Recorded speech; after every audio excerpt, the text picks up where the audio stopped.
वंदेहं श्रीगुरु श्रीयुता पदकमलं। जय राधा माधव कुंज विहारी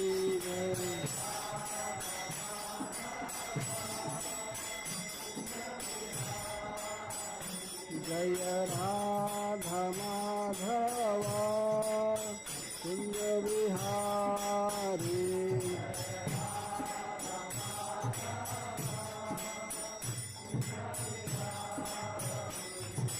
गोपी जन वल्लभ गिरवरधारी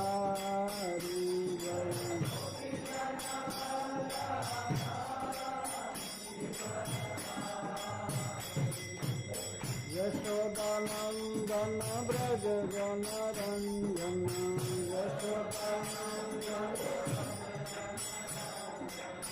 यमुन तीरा वनचारी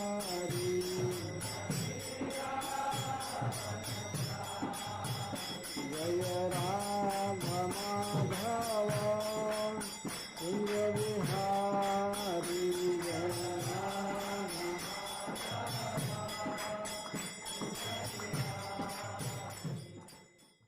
जय ओम विष्णुपाद परमहंस परिव्राजकाचार्य स्तोत्र सद श्री श्री श्रीमद अभय चरणारविंद भक्ति वेदांत स्वामी श्रील प्रभुपाद की जय। अनंत कोटि वैष्णव वृंद की जय। नामाचार्य श्री हरिदास ठाकुर की जय। प्रेम से कहो श्री कृष्ण चैतन्य प्रभु नित्यानंद श्री अद्वैत गदाधर शिवासादि गौर भक्त वृंद की जय। श्री श्री राधा कृष्ण गोप गोपीनाथ श्याम कुंड राधा कुंड गिरि गोवर्धन की जय। श्री वृंदावन धाम की जय। श्री मायापुर नवद्वीप धाम की जय। श्री जगन्नाथपुरी धाम की जय। श्री जगन्नाथ बलदेव सुभद्रा की जय। गंगा माई की जय। जमुना माई की जय। भक्ति देवी की जय। तुलसी महारानी की जय। ग्रंथराज श्रीमद् भागवतम की जय। श्री श्री राधा रानी की जय। गौर Premanandi. All glories to the Assembled devotees. All glories to the Assembled devotees. All glories to the Assembled devotees. जय श्रील प्रभु।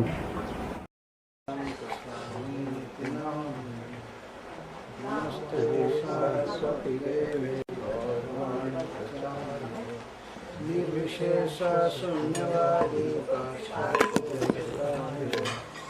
जय श्री कृष्ण चैतन्य प्रभु नित्यानंद श्री अद्वैत गदाधर शिवासादि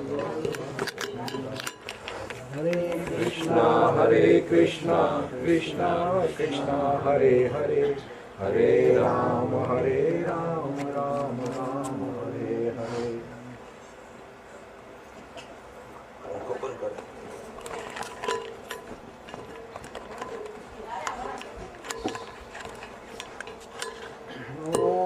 नमो भगवते वासुदेवाय। ओम नमो भगवते वासुदेवाय। ओम नमो भगवते वासुदेवाय। ओम नमो भगवते वासुदेवाय। सुरेश कस्मान् नहिनोऽसि वज्रम्। सुरेश कस्मान् नहिनो सुरेश कस्मान् हिनोऽसि वज्रम्। सुरेश कस्मान् हिनोऽसि वज्रम्। पुरस्थिते वैरिणीमा च मूलम्। पुरस्थिते वैरिणीमानुमूलम्। मा संसदिष्टान् गदेव व्रजः। मा संसदिष्टान् गदेव व्रजः। सान्नि फलः कृपणार्थे याच्छा। सान्नि फलः कृपणार्थे याच्छा।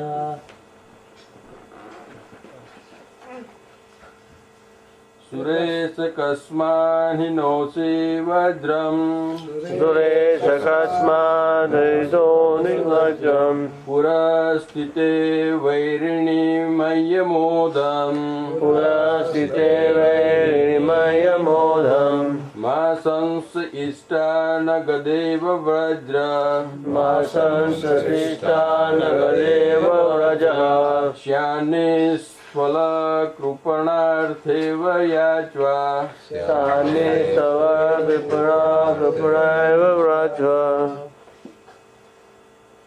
सुरेश कस्मान्हिनोषि वज्रम् सुरेश कस्मान्नैनो विभाजम् पुरास्थिते वरिणि मय्यमोघम् पुरास्थिते वैरिमयमोघम् मा संशयस्थानगदेव वज्र मा संसृष्टानगदेव व्रजम् निष्फलकृपणार्थेव यक्ष्ण सानिष्फलकृपणादेव निष्फलव्रज सुरेश कस्मान्हिनोषि वज्रम् सुरेश कस्मान्हिनोषि वज्रम् पुरस्थिते वैरिणि मय्यमोघम् पुरस्थिते वैरिमयमोघम् मा संशिष्टानगदेव वज्र मा संसृष्टानगदेव व्रज स्यान्निष्फलः कृपणार्थेव याञ्चा सानिष्फलकृपणादेव वाञ्छा सुरेश कस्मान्हिनेषि वज्रम् सुरेश कस्मान्हिने विव्रजम् पुरः स्थिते वैरिणि मय्यमोघम् पुरस्थिते वैरिमयमोघम् मा संशयिष्ठानगदेव वज्रः मा संसृष्टानगदेव व्रजः श्यान्निष्फलः कृपणार्थेव याज्ञा सानिष्फलकृपणाय व्रज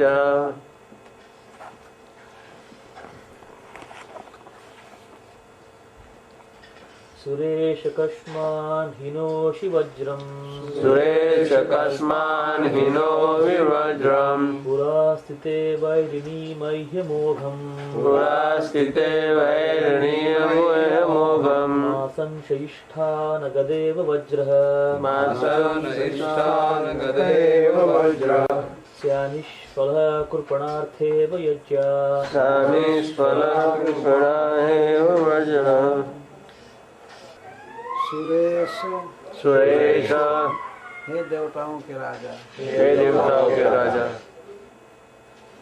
कस्मात तस्मात् किस कारण से किस कारण से न हिनोषि न हिनोषि प्रहार नहीं कर रहे हैं प्रहार नहीं कर रहे हैं वज्रम वज्रम वज्र वज्र पुरस्थिते पुरस्थिते मैं आपके सामने हूँ बिल्कुल आपके सामने हम वैरिणी वैरिणी और मैं आपका शत्रु हूँ वैर का शत्रु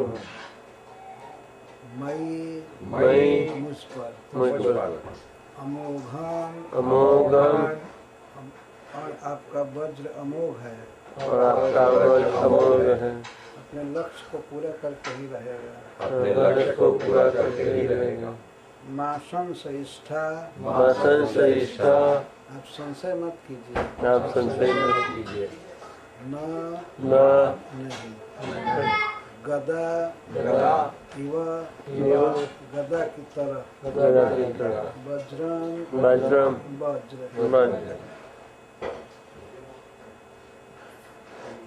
निष्फलम निष्फलम स्यात् निष्फल नहीं हो सकता है नहीं हो सकता कृपणार्थ कृपणार्थ कृपण से कृपण से की गई याच्या याचना याचना याचना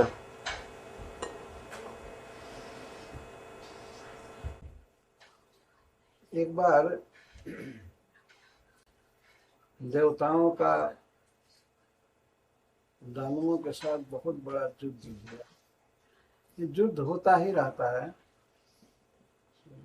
बहुत बड़ी तैयारी थी और असुरों के नायक थे वृत्रासुर। वृत्रासुर जब असुरों के नायक बने तो 100 बोल के असुर उनके साथ आ गए। बड़े बड़े बलवान जो दैत्य थे, दानव थे, सब आ गए।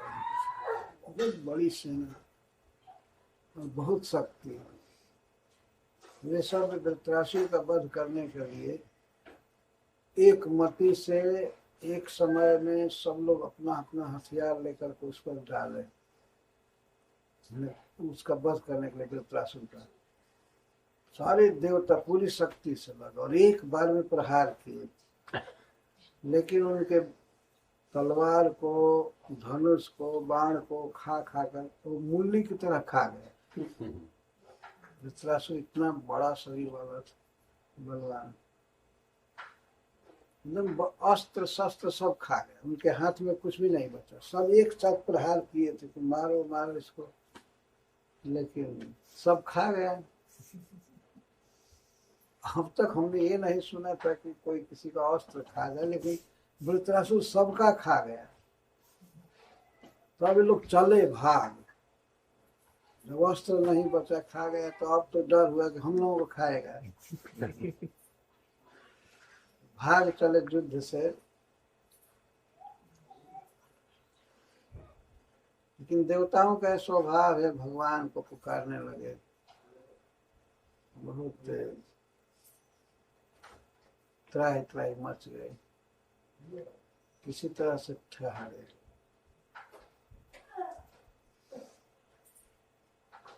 तो देवताओं ने फिर मिल करके भगवान का स्मरण करते हुए युद्ध किया। ये बहुत सुंदर युद्ध का वर्णन है।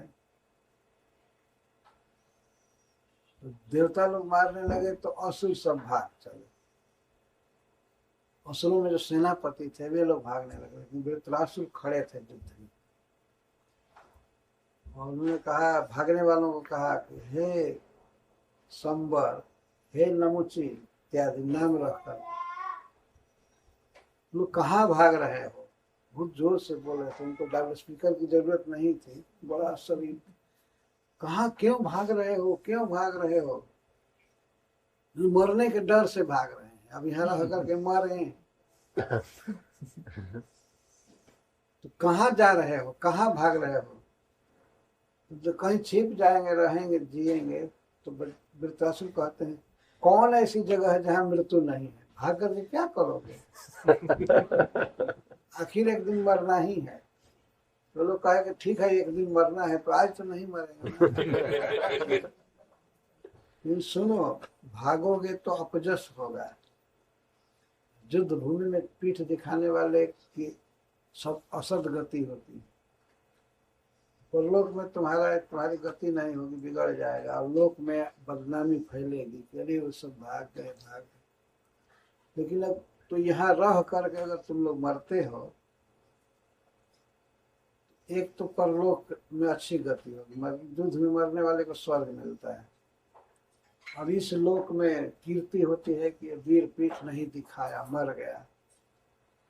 और आखिर मरोगे किसी समय, लेकिन अब कीर्ति संसार में छाई जाएगी, परलोक बिगड़ जाएगा। इसीलिए रुको, लेकिन वो इतना मारे गए थे देवताओं के द्वारा, इतना ज्यादा, सब भाग।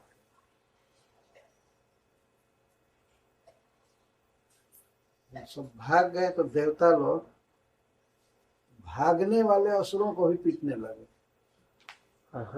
क्योंकि युद्ध में नियम है कि जो भाग रहा हो, पीठ दिखा दिया तो उस पर प्रहार नहीं करना चाहिए। तो देवता लोग इतने रंज हुए थे असुरों से कि वे भागने वाले को ही मारने लगे। तब तो वृत्रासुर रोके, बहुत बड़ा विस्फोट किए, मुख से आवाज की, और उससे देवता लोग रुक गए। वो कहे कि वे तो अपने माता पिता के मल मूत्र हैं ही, युद्ध छोड़कर भाग रहे हैं। तुम लोग कौन वीरता कर रहे हो उन पर प्रहार कर? तुम लोगों को लज्जा नहीं आती? युद्ध से भागने वाले पर प्रहार कर रहे हो। यदि तुम लोगों में धैर्य हो, अपने को वीर समझते हो, धैर्य भी है, तो मेरे सामने जरा खड़े रहो। इतना कह कर के वृत्रासुर जोर से गरजे, गर्जने सारे देवता गिर पड़े बेहोश होकर। वे उन पर रौंदने लगे, जैसे हाथी बांस के झुरमुट को रौंदता है वैसे रौंदने लगे। सब बताया गया है कि मार नहीं रहे थे वास्तव में नौ को। एक तो आवाज से बेहोश कर दिए, तो लोग गिर गए थे युद्ध भूमि में, तो वृत्रासुर पर चरण रख रहे थे। पूरा दबा देते तो मर ही गए होते, लेकिन नहीं, इसे रख रहे थे। देवता लोग सब गिरे थे क्योंकि एक बार मैं कथा कहा था, तो मैं कहा कि देवताओं का धन्य भाग है वृत्रासुर जी का चरण पड़ रहा था। कोई मार पीट नहीं किए, गिर गए थे, उनको बड़े बड़े पैरों से कुचल रहे थे। जब अपने सेना की ये दशा देखा भगवान इंद्र ने, हमारी सेना बुरी तरह से परास्त हो रही है, तो उन्होंने वृत्रासुर जी के सामने आकर के, हाथी पर थे इंद्र, और अपनी गदा घुमा करके मारे वृत्रासुर को। लेकिन वो गदा अभी पहुंची थी वृत्रासुर जी के पास, तो वे बाएं हाथ से फोर्स में आती हुई गदा को पकड़ लिए और बाएं हाथ से मोशन बना करके इंद्र के हाथी पर मारे। इंद्र का हाथी 28 हाथ नीचे चला गया, पीछे चला गया, इतना जोर से मारे और उसका सिर फट गया। तो तुरंत ही इंद्र के हाथ से अमृत चूता है, तो अमृत से सहलाए। अब इंद्र हक्का बक्का हो गए, हाथी कुछ देर के लिए बेहोश हो गया ऐरावत। उसको लिए दिए पीछे, इतना जोर से गदा मारा, उन्हीं की गदा, हाथी पीछे चला गया और गिर गया और चिढ़ाड़ करने लगा। लेकिन इंद्र तुरंत अपने अमृत वर्षी हाथ से स्पर्श किए और ठीक हो गया। अब भगवान इंद्र युद्ध में दम रुक गए थे, अब क्या होगा। उन्होंने गदा चलाया और गदा को इसने बाएं हाथ से पकड़ करके मुझ पर चला दिया। अगर मैं वज्र चलाऊंगा और वज्र को चला देगा तो मैं खत्म ही हूँ। इसलिए वो वज्र अब चला नहीं रहे थे। कोई वीर इधर से राइफल चला और उस गोली को ही कोई भर ले अपने राइफल में मार दे चलाने वाले को, तो दूसरा वो क्या चलाना चाहेगा, चलाएगा ना। इंद्र हतप्रभ हो गए, एकदम खिन्न हो गए कि मैं इसे जीत नहीं सकता। लेकिन वो युद्ध ऐसा था जिसमें वृत्रासुर शरीर त्यागने के लिए आए थे, जीतने के लिए नहीं। चाहते थे कि हमारा शरीर जाए। इस तरह की कथाएं महाराज परीक्षित के उत्साह को कितना बढ़ा रही हैं। महाराज परीक्षित शरीर त्यागने वाले थे और सुन रहे हैं कि वृत्रासुर जी इंद्र से प्रार्थना करने लगे कि आप अपना वज्र चलाइए। वज्र क्यों नहीं चला रहे? मानो अगर इंद्र कहें कि गदा की तरह हमारा वज्र विफल हो गया तो हृदय नहीं, ये विफल नहीं होगा, वज्र विफल नहीं होगा।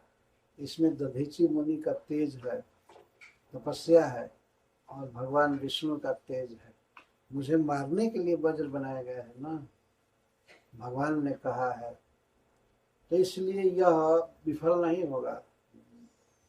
उसी को कह रहे हैं, सुरेश कस्मा न हिनोसी वज्रम।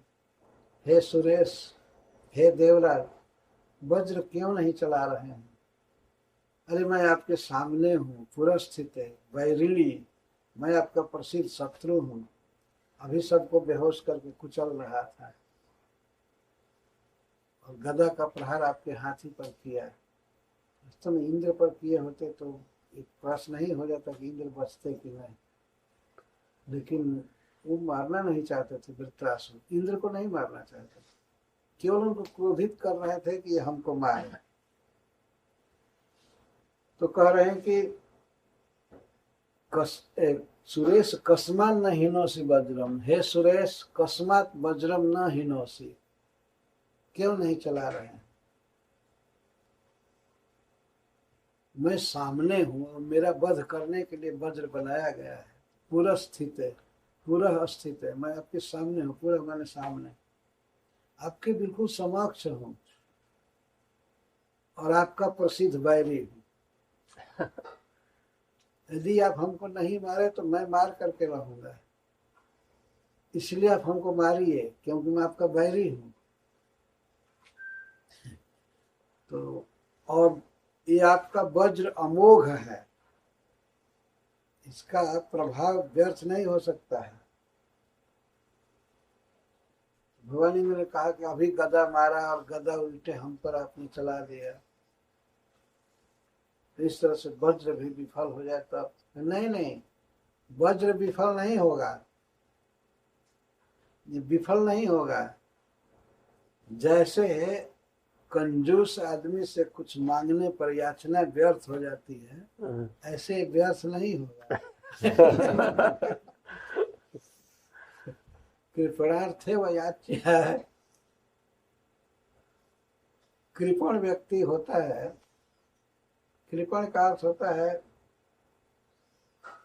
दीनहीन। दीनहीन का अर्थ है जिसका दिल बहुत छोटा है,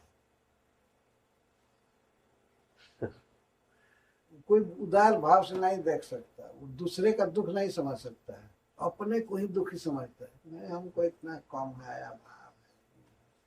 तो कोई मांगने आया तो मांगने वाले की याचना ऐसे व्यक्ति के साथ विफल हो जाती, कुछ मिलता नहीं तो यही याचना विफल। अरे कोई दुखी आदमी शरण में आया, आकर के 5 रुपया 10 रुपया मांग रहा, लेकिन जिसका दिल छोटा है वो कहता है इसको लिए लेगा, शराब पी जाएगा, सिगरेट पी जाएगा, और तुम तो केवल अमृत खा रहे हो। ऐसे इतना विचार करना, ये सब राक्षसों का स्वभाव सीख गए हैं लोग। अरे कोई दुखी आदमी मांग रहा है कुछ, तो यदि उसकी मांग बड़ी है, वो ज्यादा मांग रहा है, तो ठीक है उतना नहीं देंगे, लेकिन वास्तव में दुख समझ ले कि दुखी है, रोगी है, गरीब है, खाने को नहीं है, तो उसको देना चाहिए। परंतु कृपण व्यक्ति के पास, कंजूस के पास कोई भी याचना की गई व्यर्थ हो जाती है। उस तरह से आपका वज्र विफल नहीं हो। ये वृत्रासुर उदाहरण दे रहे हैं।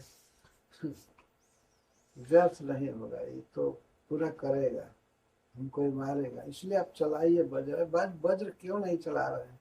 अरे मैं युद्ध कर रहा हूँ आपके साथ, युद्ध के मैदान में आपके सामने खड़ा हूँ, अब इससे अच्छा अवसर क्या होगा? आप वज्र चलाइए और मेरा वध कीजिए। श्रीमद् भागवतम में अद्भुत अद्भुत कथा है। अपना वध करने के लिए प्रार्थना कर रहे हैं।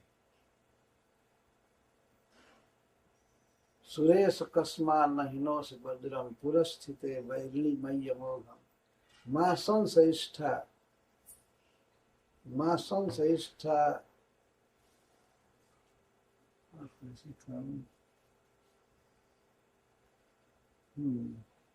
न गदेव वज्रम श्यालिस फलम कृपणार्थे वयांच। हम लोग देखते हैं संसार में याचना किस तरह व्यर्थ हो जाती है, तो रोज ही देखने को मिलता है। इधर तो याचना करने वाले कम दिखाई देते हैं, भारतवर्ष में याचना करने वाले अभाव में हैं, लेकिन कुछ लोगों का विचार है कि नहीं, इनको नहीं देना चाहिए, इनको नहीं देना चाहिए, क्योंकि ये लेकर के बीड़ी पी जाएंगे, शराब पी जाएंगे, ये करेंगे।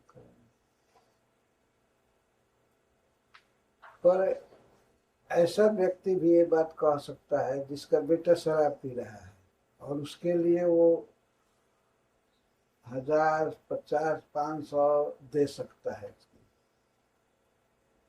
पहले गरीब आदमी मांगा, मान लीजिए रोड के क्रॉसिंग पर, स्टॉप साइन पर, और वही फ्री नहीं, बच्चे आते हैं और शीशा साफ करते हैं, शीशा साफ करते हैं, फिर भी कृपा व्यक्ति 1 रुपया भी नहीं देते। देखिए ये तो मैं एक उदाहरण दे रहा हूँ। शीशा साफ किया, थोड़े देर तक कोई बच्चा आया, शीशा साफ, उसी शीशा को साफ करने के लिए उतना कोई करे तो उसको लोग पैसा देंगे बहुत, उस पर नहीं विचार।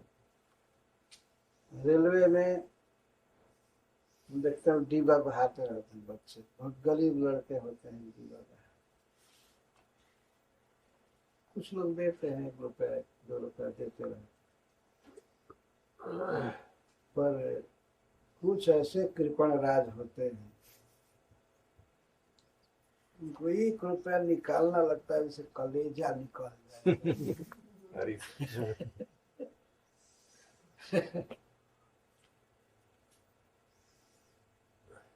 दूसरे के दुख को समझना चाहिए। वैष्णव वो है जो सभी प्राणियों को दुख से दलित रहता है।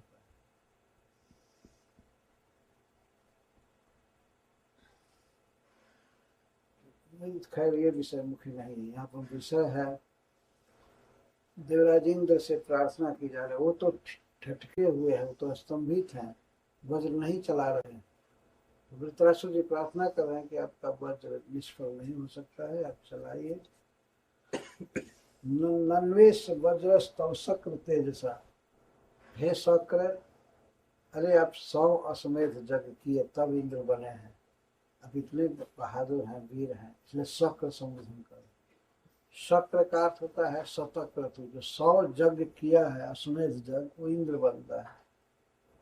तो आप 100 अश्वमेध यज्ञ किए हैं, आप तो बहुत बड़े विजेता हैं, वीर हैं। एक तो आप बहुत बड़े वीर हैं, और दूसरे आपका वज्र भगवान हरि के तेज से और दधीची ऋषि की तपस्या से तेजस्वी हो गया है। इसमें भगवान का तेज है। भगवान चाहते थे कि वृत्रासुर मारे गए, और जब वज्र बन करके तैयार हो गया, इंद्र के हाथ में है, तो इंद्र बिल्कुल घबराए हैं, दौड़ कर।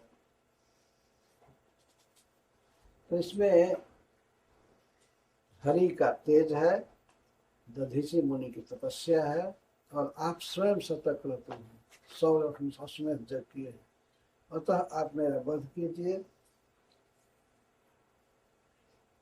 तेनैव शत्रु जहि विष्णु जंत्रित, मैं यह भी जानता हूँ कि आप विष्णु के दास हैं, विष्णु के अधीन हैं, भगवान के अधीन हैं, और भगवान से आपने प्रार्थना किया तो भगवान ने ही कहा है कि दधीची मुनि की हड्डी से वज्र बनेगा, उससे मरेगा।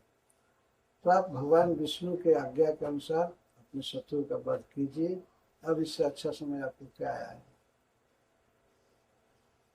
क्या दृष्टि है सभी विष्णु जंतु, जहाँ हरि हैं, जतो हरिर विजय गुणास्तुत, जहाँ भगवान श्री हरि हैं वहीं विजय है। विजय आपकी निश्चित है। जतो हरिर, जहाँ हरि हैं वहीं विजय है, वहीं श्री है, और सारे गुण भी वहीं रहते हैं। आपके पक्ष में भगवान है, इसलिए आप मेरा वध कीजिए। इसीलिए एक जगह पर कहा गया है किसी पुराण में, भागवत का लक्षण बताते हुए कि जिस ग्रंथ में अम्बरीश महाराज की कथा है और वृत्रासुर के वध की कथा, उसको भागवत समझो। ये प्रसंग इतना दिव्य, जिस ग्रंथ में अम्बरीश महाराज की कथा हो और वृत्रासुर के वध की, वो है भागवत। लक्षण में बताया गया है। जहाँ हरि है वहीं विजय है, श्री है, सब गुण है। जैसे संजय कहते हैं धृतराष्ट्र महाराज से, यत्र जोगेश्वर कृष्णो यत्र पार्थो धनुर्धरः तत्र श्री विजयो भूतिर्ध्रुवा नीतिर्मते मम। धृतराष्ट्र के पुत्रों का युद्ध चल रहा था कुरुक्षेत्र में, और धृतराष्ट्र महाराज सुन रहे हैं सब व्यवहार। भीष्म पितामह गिर गए थे, उसके बाद में फिर से गीता सुन रहे हैं। धर्म क्षेत्र कुरुक्षेत्र समवेता युत्सव है, पहला श्लोक है। और गीता का लास्ट श्लोक है, जत्र जोगेश्वर कृष्ण जत्र पार्थो धनुर्धर तत्र श्री विजय भूते ध्रुवा मित्र। संजय कहते हैं महाराज, जिस पक्ष में जहाँ पर श्री कृष्ण है योगेश्वर और गांडीव धनुषधारी अर्जुन है, वहीं विजय है, वहीं श्री है, भूति है, वहीं ध्रुवा नीति है। यह मेरी मति है, दिस इज माय ओपिनियन। अभी भी फोन करके युद्ध रोक दीजिए, जो बचे हैं बच जाएंगे। निश्चित कृष्ण जहाँ है, अर्जुन है, वो पक्ष जीतेगा।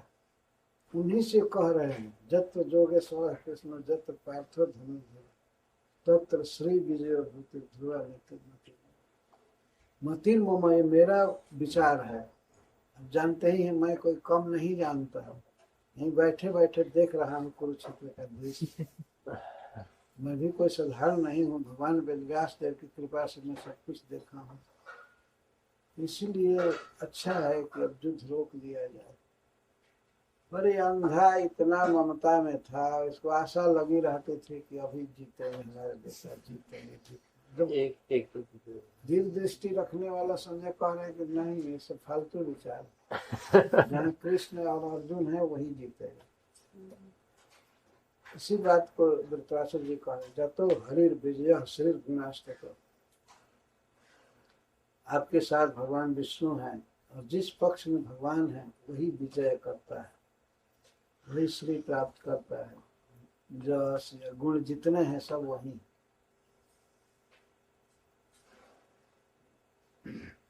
ये इंद्र सोच रहे थे कि इस तरह से कह करके हमारे वज्र को विफल कराना चाहता है।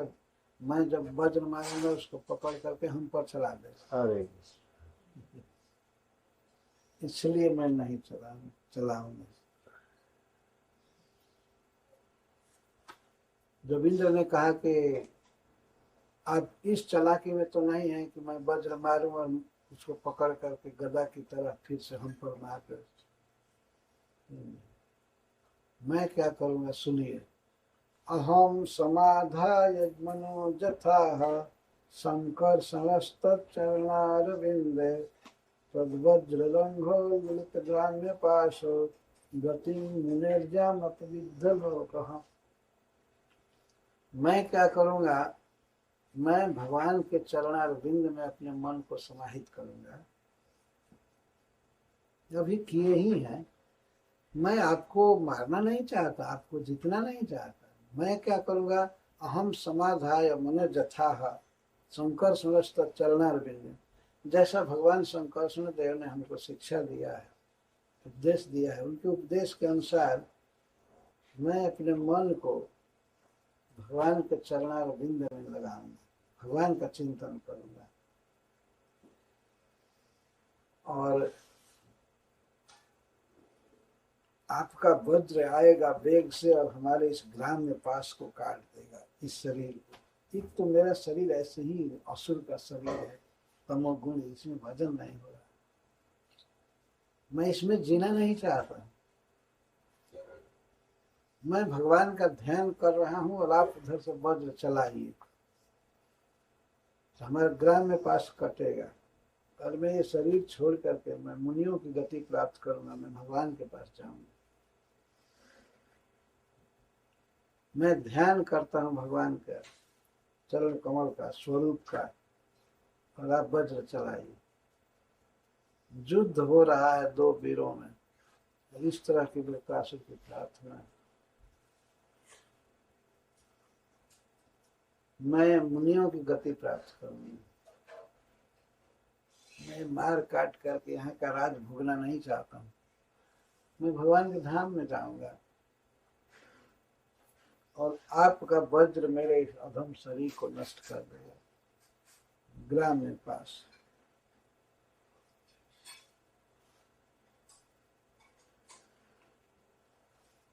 और फिर कहते हैं वैसे इंद्रदेव अगर विचार किया जाए तो भगवान आपके साथ हैं कि मेरे साथ हैं? नहीं, वे आपके साथ नहीं है, मेरे साथ।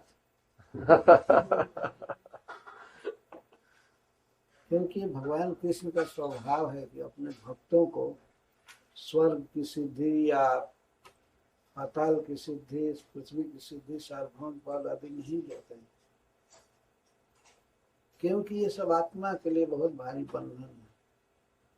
तो आपको स्वर्ग दे रहे हैं, हमको मारने का प्लान बनाए, लेकिन हम पर उनकी कृपा ज्यादा है, से कह रहे हैं। हमको अपना मानते हैं, हमको अपने धाम में चाहते हैं, और आपको इस स्वर्ग में छोड़ दिए हैं। तो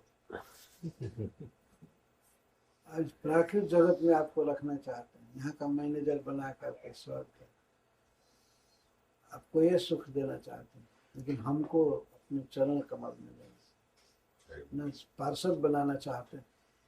इसलिए आप इसे विचार कर लीजिए कि आप भाग्यशाली हैं कि हम। धृतराष्ट्र इस बात को पूरा समझते थे कि भगवान का क्या प्लान है। धृतराष्ट्र भक्त थे, वो वैष्णव है, तो वे जानते थे कि भगवान हमारा शरीर नाश करना चाहते हैं और हमको अपने धाम में बुलाना चाहते हैं। इंद्र आप में और हम में ये अंतर है। मुझे भगवान की कृपा प्राप्त है, आपको भोग प्राप्त होगा। तो भगवान किसी को इस प्राकृतिक जगत के भोग दें यहाँ वहाँ, और किसी को मुक्त करके अपने पास ले लें, तो कौन ज्यादा भाग्यशाली है? मैं भाग्यशाली हूँ और बनना चाहता हूँ। अब वज्र चलाइए, आपको प्रार्थना है वज्र चलाइए, लेकिन इंद्र नहीं चलाना चाहते। उन्होंने सोचा कि एक तो ये ब्राह्मण है, जन्म ब्राह्मण से हुआ था, एक तो ब्राह्मण है और दूसरे परम वैष्णव है। इसका उद्गार भगवान के प्रति कितना अटैचमेंट का निकल रहा, इतना जो अटैच हो सकता है युद्ध के समय, जिसकी मति भगवान में ऐसी लगी है। एक वैष्णव का वध करना उचित नहीं, और मैं कर भी नहीं पाऊंगा। अभी गदा चला तो गदा मेरे हाथी पर ही आ, कर भी नहीं पाऊंगा, और करना चाहते भी नहीं थे। यद्यपि मुनियों ने कहा था, देवताओं ने कहा था कि हाँ ठीक है वध कीजिए उसको, लेकिन नहीं मारना चाहते। इसके पहले इनके भाई को, विश्वरूप को मारे थे, 3 सिर था तो काट लिए थे, तो उसे ब्रह्म हत्या लगी थी। और अब वृत्रासुर सामने आ गए, तो वृत्रासुर के पराक्रम को, प्रभाव को देख करके और भगवान के प्रति भाव देख करके मारना नहीं चाहिए। आखिर इंद्र भगवान के भक्त हैं ना, इसलिए भक्त का वध नहीं करना चाहते। अब तक उन्होंने जो भी युद्ध किया था, ऐसा शत्रु कोई नहीं मिला था इंद्र जो ये कहे कि मुझको मारो, मुझको मारो, और मैं भगवान के चरण कमल में जाना चाहता हूँ। इस तरह की ये प्रार्थना अब तक किसी शत्रु ने नहीं किया था। जबकि इंद्र 100 अश्वमेध जग करके राजा बने हैं, और स्वर्ग में भी इंद्र पद पर हैं, तो असुरों से युद्ध चलता ही रहता था। लेकिन वहाँ केवल जीतने की लालसा रहती थी, मारने की अपने शत्रु को। लेकिन यहाँ हारने की लालसा है। हमारी मृत्यु हो जाए, हमारा शरीर चला जाए और मैं अब जाऊं भगवान के पास। एक बार भगवान के पास रह चुके थे चित्रकेतु शरीर में, भगवान के पास गए थे, भगवान शंकरस्वण देव के पास। वो सुख उनको मालूम है, इसलिए अब जीना नहीं चाहते, शरीर छोड़ देते हैं। इस प्रकार के लोग इस संसार में हुए हैं। संसार की आसक्ति का तो कोई प्रश्न ही नहीं। जब शरीर ही छोड़ना चाहते हैं तो क्या आसक्ति रहेगी? सब कुछ देह तक सीमित।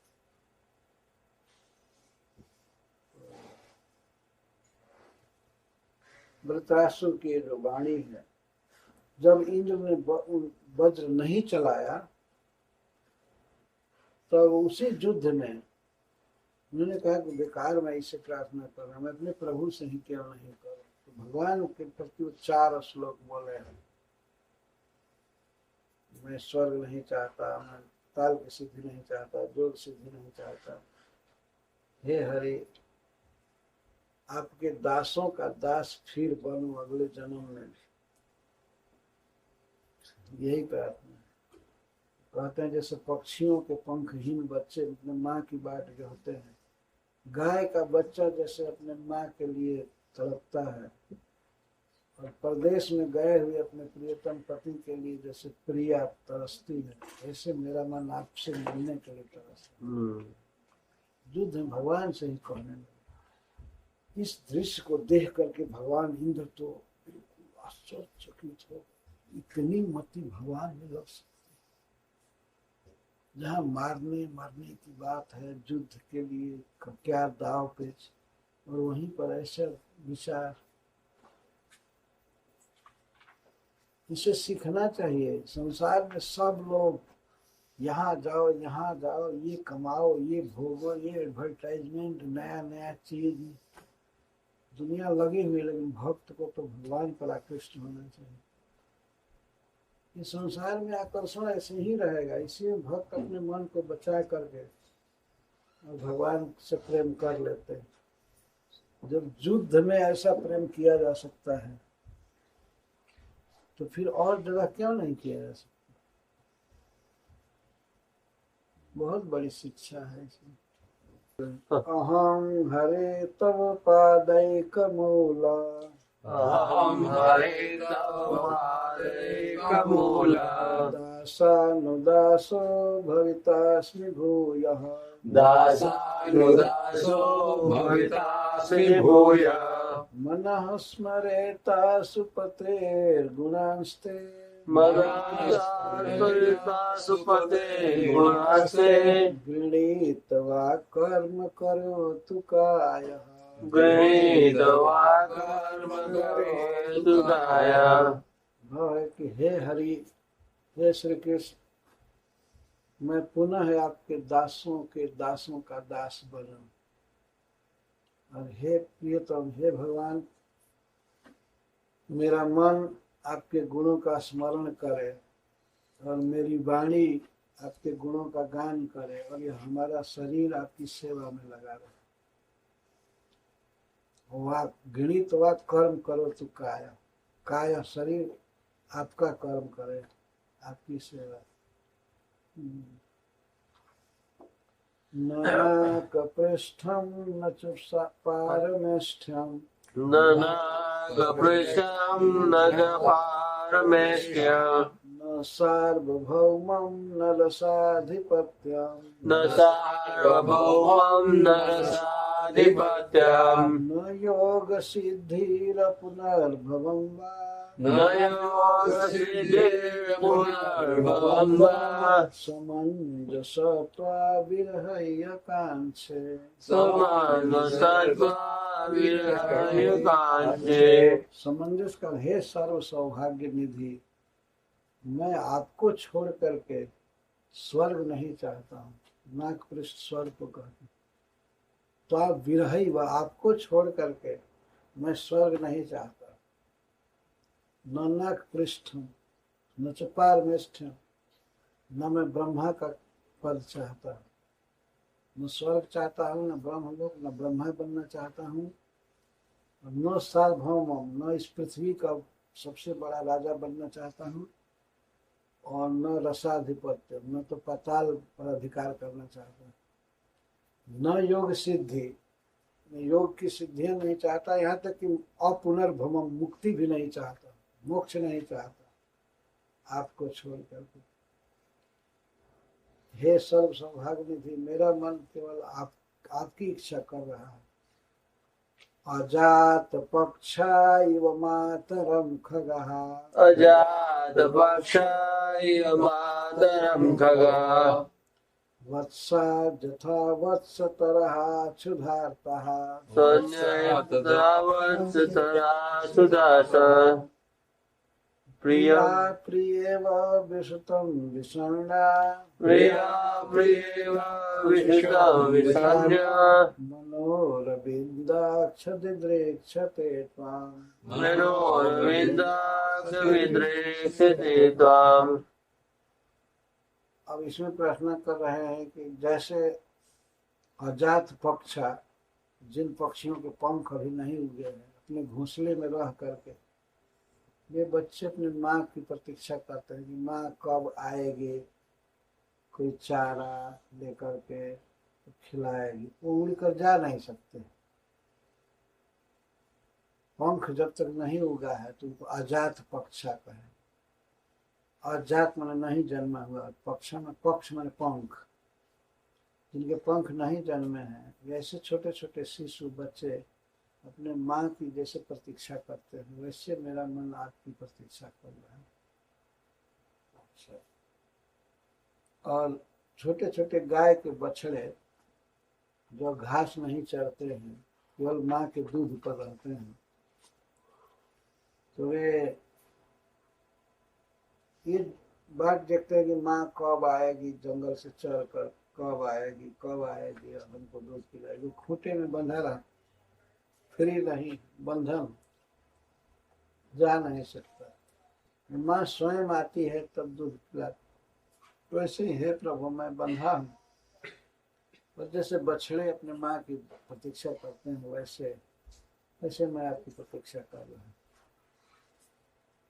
लेकिन वृत्तासुर जब ये प्रार्थना बोल रहे थे, उनके मन में खेद हुआ। पक्षी के बच्चे माँ की बाट जोहते हैं, लेकिन उनके भीतर स्वसुख की कामना रहती है कि माँ हमको आएगी, खिलाएगी, कोई फल या कोई कीट पत्थर पकड़ कर लाएगी, खिलाएगी। तो माँ की प्रतीक्षा करते हैं, माँ के लिए नहीं, माँ से भोजन प्राप्त करने की प्रतीक्षा करते हैं। वृत्रासुर को थोड़ा ऐसा असंतोष हुआ, इसलिए दूसरा उदाहरण दे रहे हैं। मैं इसलिए नहीं आपको पुकार रहा हूं कि आपसे मैं कुछ चाहता हूं। तो बछड़े का उदाहरण दिए। बछड़ा माँ की प्रतीक्षा करता है, बाएं बाएं रटता रहता है, तो बछड़ा में भी वह असंतोष कर ले, लेकिन बछड़ा पक्षियों से बेटर माना जाता है, क्योंकि वो माँ के शरीर के भीतर की वस्तु चाहता है। और पक्षी जो बच्चे होते हैं वो माँ से चाहते हैं कि माँ कोई फल या कुछ लावे, तो वो माँ के शरीर से सबब नहीं है, बाहर की चीज है। पर दूध तो माँ के स्तन का है। लेकिन फिर भी वृत्रासुर जी ने सोचा कि फिर भी ये उदाहरण ठीक नहीं। तो उन्होंने उदाहरण दिया, प्रिया प्रिय व विषतम विषाणा। किसी का प्रिय प्रदेश में गया है, देखिए प्रिया शब्द है और प्रिय शब्द है, इसका अर्थ ही होता है दूसरे के सुख के लिए जो बेचैन है, अपने सुख के लिए नहीं। तो प्रिय शब्द नहीं रहता। प्रिया परदेश में गए हुए अपने प्रियतम के लिए चिंता करती है कि कौन खिला रहा होगा उनको, वो बहुत परेशान होंगे। तो प्रतीक्षा करती है कि कब आएंगे घर पर, तो मैं उनकी सेवा करूंगी, सब तरह से भोजन पकाऊंगी, पंखा झलूंगी, पैर दबाऊंगी, कपड़ा साफ करूंगी। वो चिंतित रहती है कैसे रहते होंगे बाहर, कैसे रहते होंगे, कब आएंगे। ये उदाहरण देकर के वृत्रासुर को संतोष हो गया। इसलिए एक ही श्लोक में 3 उदाहरण दिए। जैसे पक्षियों के पंखहीन बच्चे अपने माँ की प्रतीक्षा करते हैं, जैसे खूंटे में बंधा हुआ, बंधन में बंधा हुआ बछड़ा जैसे अपने माँ की प्रतीक्षा करता है, और प्रिया जैसे परदेश गए हुए अपने प्रियतम की प्रतीक्षा करती है। हे श्री कृष्ण, मेरा मन आपके लिए छटपटा, आपको देखना चाहता है। मनः दिदृक्षते, ये नहीं कह रहे कि मैं छटपटा रहा हूँ, बल्कि मेरा मन छटपटा रहा। अब इसको हम कैसे समझाएं? ये भी कहने की स्टाइल है बहुत सुंदर। गोपियाँ कहती हैं कि हमको कोई चिंता नहीं है आप ब्रज में आवे या ना आवे, लेकिन हमारी आंख छटपटा रही है, हम इसको कैसे समझाएं? अब इसको समझाने के लिए मन में तो आप उद्धव जी से संवाद भेजे कि ध्यान करो मेरा, तो मन तो ध्यान कर लेगा, ठीक है। जैसे आपको बांसुरी बजाते हुए देखा है, गोवर्धन उठाते हुए, तो मन तो संतोष कर जाएगा, लेकिन आंख बिना देखे आंख तो सुखी होगी नहीं। एक श्लोक में कवि ने कहा है, व्यापक ब्रह्म सबय थल पूरन है हम हूँ पहचानती।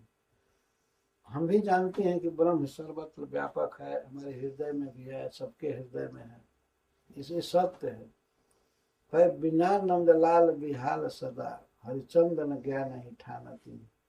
भारतजू हरिचंद जी कहते हैं, लेकिन नंदलाल के बिना बिहाल रहती हैं हम सब। तुम उधो ये है कहिए उनसो, हम और कछु नहीं जानती हैं। पिया प्यारे तिहारे निहारे बिना अखिया दुखिया नहीं होती है।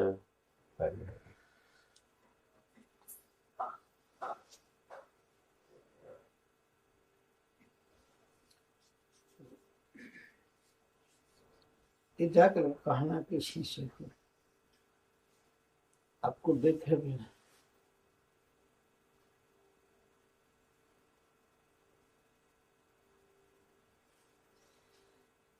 आंखें नहीं मान रही हैं।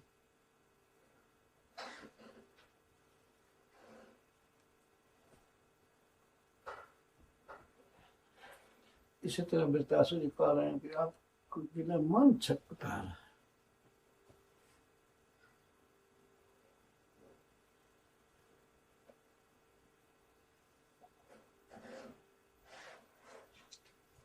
ठीक है, अरे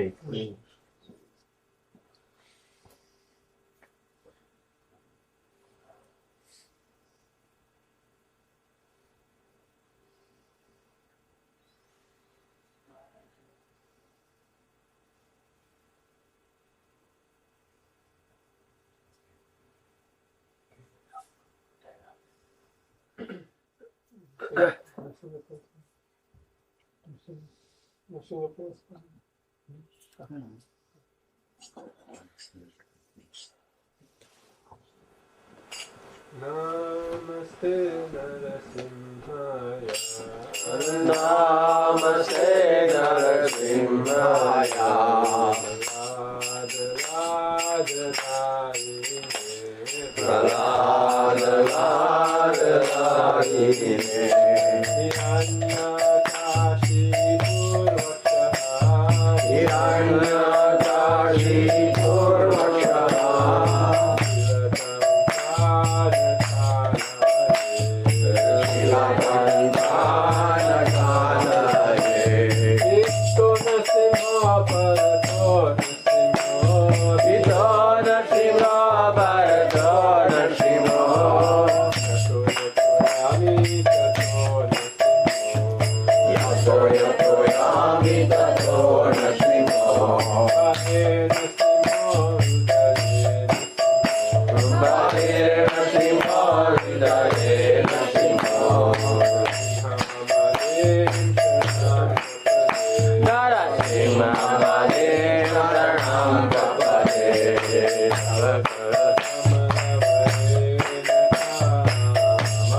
Hare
प्रहलाद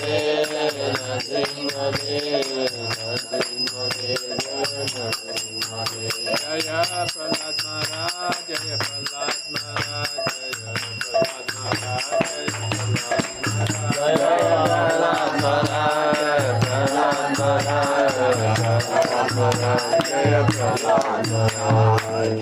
नरसिंह भगवान की जय की जय की जय।